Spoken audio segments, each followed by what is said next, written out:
There is something uniquely frustrating about standing in front of the mirror, doing all the right things with your thin hair, and still ending up with a flat, tired style that does not reflect how vibrant you actually feel inside. So many mature women quietly blame themselves, when often the real problem is not their hair at all, but a few styling habits that are working against them, day after day. With just a handful of small but powerful changes, thin hair can look lighter, fuller, and far more alive than you might believe right now. In this video, you are going to walk through 4 simple, practical steps that gently stop you from styling your thin hair the wrong way and guide you toward techniques that actually support the hair you have. These steps are not about chasing perfection, but about working with your natural texture, honoring the changes that come with age, and creating a style that feels soft, confident, and completely you. As you listen, imagine yourself tomorrow morning, moving through your routine with more ease, knowing which products to skip, how to dry your hair without crushing your volume, and how to shape it so that it frames your beautiful face instead of collapsing around it. Choosing the right cut, so your hair can breathe. The very first step to stop styling thin hair the wrong way is to look honestly at your haircut, because no amount of mousse, spray, or blow drying can fully fix a cut that is simply too heavy for the amount of hair you now have. As hair becomes finer through menopause and beyond, long, blunt lengths can drag everything downward, making the crown look flat and the ends appear wispy and tired. Many mature women hold on to the same haircut they loved in their 30s, not realizing that the density and texture at 50 or 60 are different, and that the hair now needs lightness, movement, and smart structure to look its best. A softer, layered bob, a textured crop, or a gently graduated cut can instantly change how full your hair appears, because these shapes remove weight where it is not needed and concentrate volume where it flatters your face the most. Strategically placed layers around the crown help lift the top, while lightly feathered ends prevent that stringy, see-through look that can make thin hair feel even thinner. This is not about going super short unless you want to. Even a medium-length cut with face-framing layers can create the illusion of thickness without sacrificing femininity. When you sit in the salon chair, the key is to talk honestly with your stylist about your hair's density and your daily routine, not just bring a photo from years ago. Ask for a cut that is designed for fine hair. Fewer heavy, blunt lines and more soft texture that can be lifted and shaped easily at home. A good stylist will avoid overly thin, razor-cut ends on hair that is already delicate, and instead use techniques that keep the perimeter of your hair looking strong while still giving you movement. Another gentle shift is to think about how your fringe or front pieces are working for you. A soft, wispy fringe that is too sparse can accidentally highlight thinning at the hairline, while a slightly denser, textured fringe can bring more hair forward and make the whole front area appear fuller. The right fringe can draw attention to your eyes, soften fine lines, and act as a flattering curtain that disguises any slight receding or sparseness at the temples without feeling heavy or obvious. Above all, Step 1 is about giving yourself permission to let go of the old rules you followed for years, and to choose a cut that matches the woman you are now.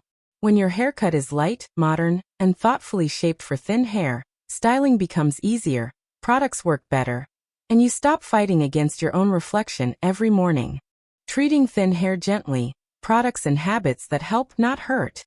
The second step to stop styling your thin hair wrong is to look at how you are treating it before you ever plug in a dryer or pick up a brush.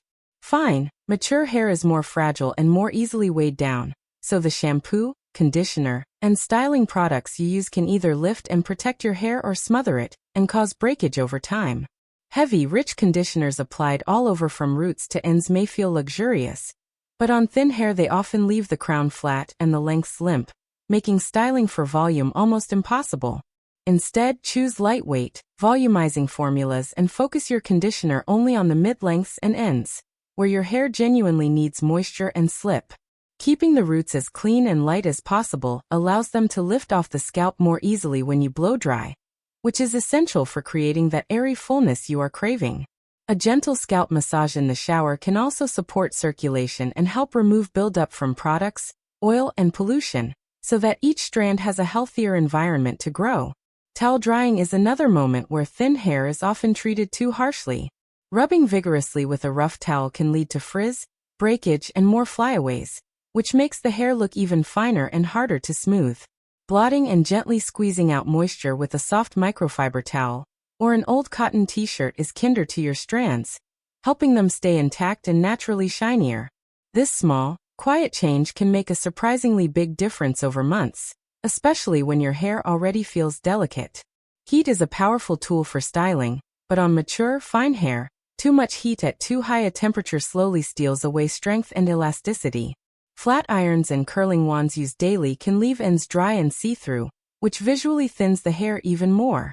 A healthier approach is to limit direct heat when you can. Always apply a lightweight heat protectant before blow-drying, and keep your dryer on moderate heat rather than the hottest setting. You may also be surprised at how much your favorite hold products are working against your volume. Strong, stiff hairsprays and heavy serums can clump fine strands together, making any natural movement disappear. Choosing light mousses, root-lifting sprays, or volumizing tonics and using a gentle, flexible hairspray only at the end allows your hair to move, breathe, and still look polished. Finally, consider your non-styling habits. Tight ponytails, heavy clips, and constant pulling can stress already vulnerable follicles along the hairline. Opting for softer, looser styles and fabric-covered ties helps protect the hair you have, so you are not unknowingly undoing all your other good efforts. When your daily products and habits become kinder and lighter, your thin hair responds with more softness, strength, and natural lift, making every other step that follows more effective. Blow-drying for real volume, not flat roots. The third step is all about how you actually dry your hair, because this is where many mature women unknowingly crush the volume they are desperately trying to create. Letting fine hair air dry completely and then trying to fix it with hot tools later usually results in flat roots and bent, uneven ends, since the hair has already set itself close to the scalp. On the other hand, blasting everything at once with a hot dryer, without direction or sectioning, can rough up the cuticle, cause frizz, and still leave the crown collapsed. For truly lifted, full-looking hair, focus first on the roots while the hair is still damp. Start by gently rough drying with your hands, turning your head upside down or lifting sections at the crown so that air reaches the roots and encourages them to stand away from the scalp. Keeping the dryer at about 6 inches away on medium heat helps protect fragile strands, while still giving enough power to move the hair into place. As the roots reach about 80% dry, you have already built a foundation of lift that makes the rest of your styling easier and more effective. Next, bring in a round brush, which is one of the most helpful tools for fine hair when used gently and patiently. Place the brush under a small section near the roots, lift it slightly upward and away from the head, and direct the airflow from the dryer down the hair shaft as you slowly glide the brush through. This combination of tension, heat, and direction smooths the hair, while also creating a soft bend that reads as body and fullness instead of stiffness. Choosing a medium barrel size usually works best for thin hair, offering enough curve for movement without creating tight curls that can look sparse. Sectioning your hair makes this process feel less overwhelming. Clip up the top layers and work from the bottom up, allowing each section the attention it needs rather than fighting with all your hair at once. Around the face, direct the hair slightly back and up to open your features, and avoid that flat, forward-falling curtain that can drag your whole look down. At the crown, over-direct sections forward or to the opposite side while drying, then flip them back into place to create extra lift where volume often disappears fastest. One of the most overlooked secrets for thin hair is the cool shot button on your dryer. Once you have shaped a section with heat, hold it in place on the brush for a moment, and then switch to cool air before releasing. The cool air helps the cuticle lie smoothly and locks in the bend you just created, so the hair keeps its shape longer instead of falling flat the moment you step away from the mirror. This gentle setting process is especially valuable on fine hair, which can be more easily influenced, but also more easily collapsed, by heat. By the time you finish blow-drying with this more mindful approach, your hair should feel light, lifted, and touchable rather than stiff or overworked. You will notice that you need fewer passes with a flat iron or curling tool, which further protects your fragile strands. Over days and weeks, as your technique becomes more natural, your styling time often shortens, yet your thin hair looks fuller, smoother, and more youthful than it did with harsher, rushed methods. Finishing touches that make thin hair look fuller all day. The fourth step is about how you finish and live in your hair throughout the day, because even a beautiful blow-dry can fall flat if the last touches are too heavy or too rough. Many mature women make the mistake of brushing their hair repeatedly until every strand is perfectly smooth. But on fine hair, this often removes the lift you carefully created and encourages the hairs to cling together. Instead, once your hair is dry and shaped, think less about perfect smoothness and more about soft separation and movement. Using your fingertips rather than a brush can help you gently loosen the style without dragging it down. Slide your fingers along the underside of your hair at the crown, lightly lifting and fluffing to encourage air between the strands. This tiny bit of controlled imperfection makes thin hair appear fuller and more natural, as if it simply grows that way rather than having been coaxed into position.